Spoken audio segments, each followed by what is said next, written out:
ist Tom für German Rhymes TV. Heute sitzen wir hier mit dem Mann aus New York von Definite Jux, Mr. LP. Und er wird heute hier in Berlin seine neue Platte performen, I Will Sleep When You're Dead. And LP, so how was your trip? How are you doing? I'm a shell of a man. I have no idea what I'm doing in my life. I'm thinking about just curling up at the hotel and crying. Okay, crying sounds good. Do you want a tissue? No, I'm cool. Well, that's all right. All right, let's start off with your new LP. Like everybody asks about the rock stuff. Like, how did you come? You make all these remixes before, and what was the intention to make this the rock features and stuff? I just like music, man. You know, I mean, I would challenge you to go to any one of your favorite hip hop records from any era and find not one, but and not find one of your favorite, if not all of your favorite hip hop songs from, the past, and find that they have been sampled from some sort of rock record. So I just look at it like sampling, All right. and just weaving in voices and ideas into what I do, which is what I do anyway when I sample records, Yeah. So it's the same shit to me. Yeah. So when you say music, like you mean all kind of music? So would we expect on the new on the next LP like a country samples, or what? Is that going to happen somehow? What does it matter, really? I mean, whatever the fuck I do, you won't be able to recognize it anyway. All right.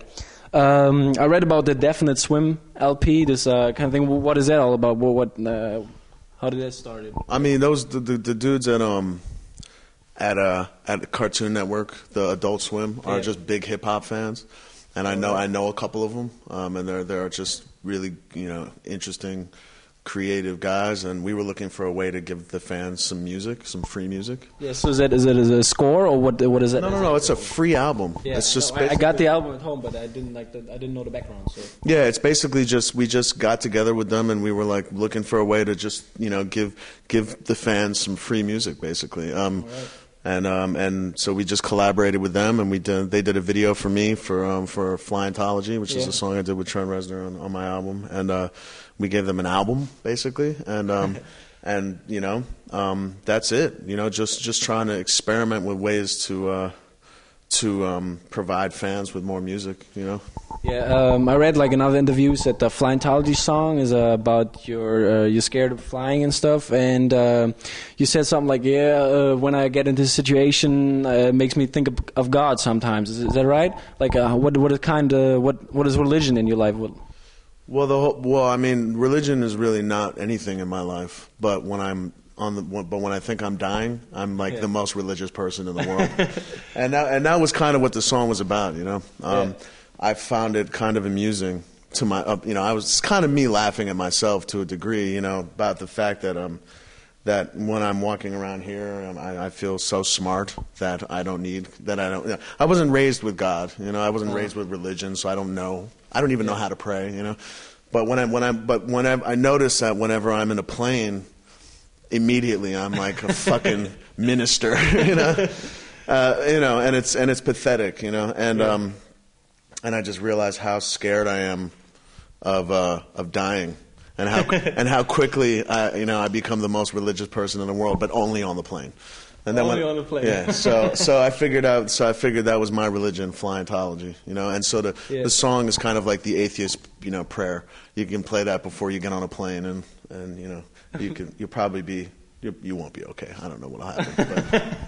All right. I read the video you got on your page, like von Smitherin. Is that the track?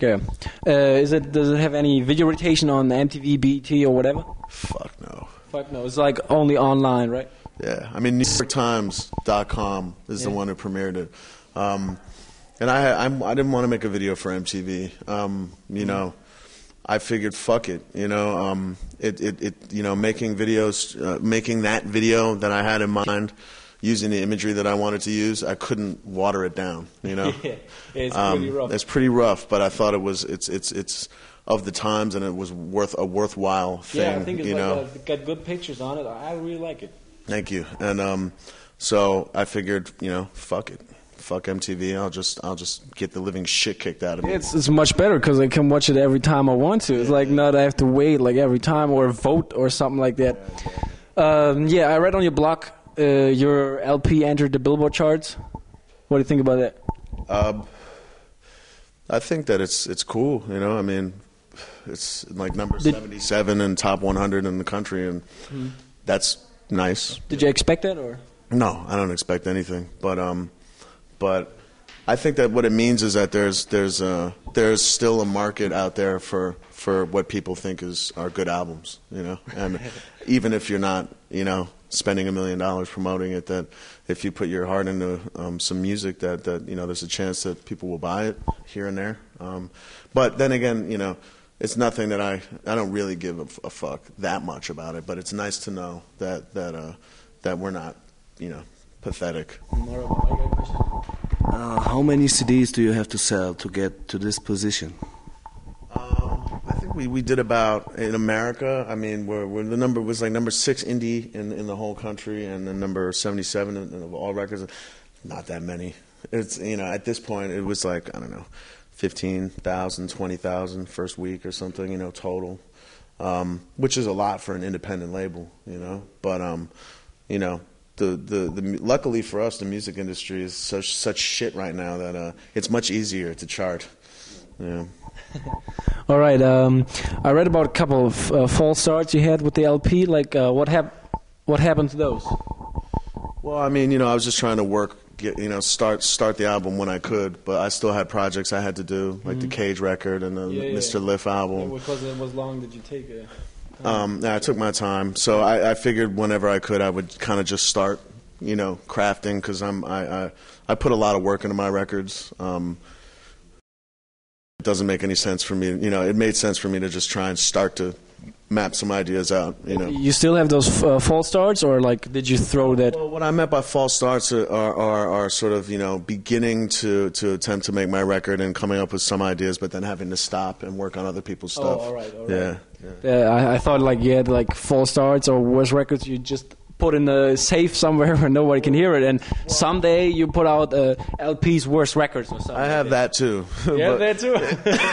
But I just won't put it out. All right, but I hopefully when you die some old day, you're gonna put them out. Hopefully for my legacy, no. All right. Let's come back to your LP. Like, how do you see your music in the whole? As a fucking demented, limping, pathetic man trying to wander through the cityscape and not lose his mind, and maybe one of the few records out there that isn't attempting to, you know, sell you a bag of shit and call it candy. All right. What is your genre of music? Hip-hop? Like, Yeah, what the fuck? What do you think? Because you got so much influences by rock, and you're developing. No, everything I do is hip hop, man. Everything I do is hip hop. Period. I'm no different from any other producer. I mean, every hip hop producer has thousands of records that they, you know, or hundreds of records from every genre, from rock and roll to R&B to hip hop to, you know, you don't sample hip hop records to make hip hop records. You have to, unless you're an idiot, you have to be influenced by other music.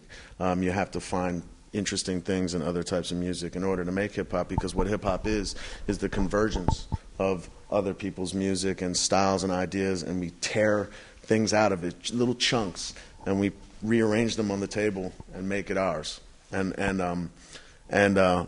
you know, I'm, you know, born and raised in Brooklyn, New York, man, during a period of time in hip-hop music where most people only see in documentaries, and you know, everything I do is hip hop, period. And so I think that there's a tendency when people start making records that appeal as well to the hip hop crowd, just as well to the rock crowd, that they want to start giving away the credit to other genres of music.